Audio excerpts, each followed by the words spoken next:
Welcome to the podcast. Today, we're diving into a fascinating topic that touches on the world of programming, particularly within the Svelte framework. We'll be discussing the concept of derived stores and how overriding these values can enhance your development process. If you're a developer, whether you're a newbie or more seasoned, you'll want to stick around for this one. So let's kick things off. Picture this. You're working on a project, and you have multiple pieces of data that need to update together. You might be asking yourself, how can I ensure that when one piece of data changes, others automatically reflect this change? Enter derived stores. Now, for those of you who may not be familiar, derived stores in Svelte are a powerful feature that allows you to create new store values based on the data of other stores. This means you can create complex, dependent data structures without much fuss, which is super handy for maintaining clean code. Imagine you have a store holding user information, like a profile with name and age, and you want to create another value that calculates the user's birth year. Rather than writing that calculation each time, you can use a derived store. It's all about efficiency, right?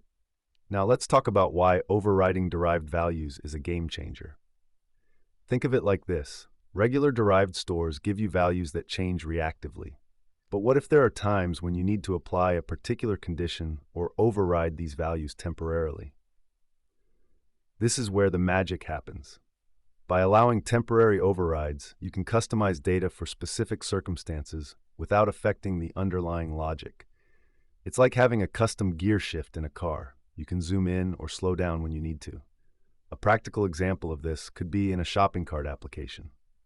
Suppose you want to show discounted prices based on certain promotions.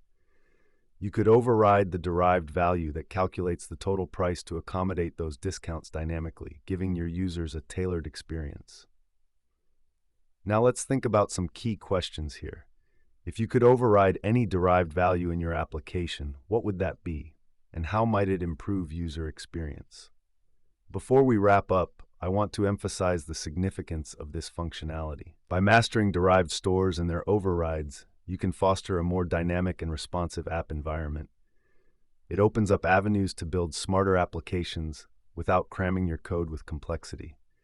Remember, the goal is to make your code as clean and efficient as possible while delivering a seamless experience to your users. As we close, let's summarize what we've discussed today. Derived stores allow for reactive programming that simplifies data management in Svelte, and overriding derived values can let developers customize outputs based on specific conditions. Thank you for tuning in. Remember to experiment with these concepts in your projects. Until next time, keep coding, keep creating, and who knows, you might just innovate something that changes how we think about development.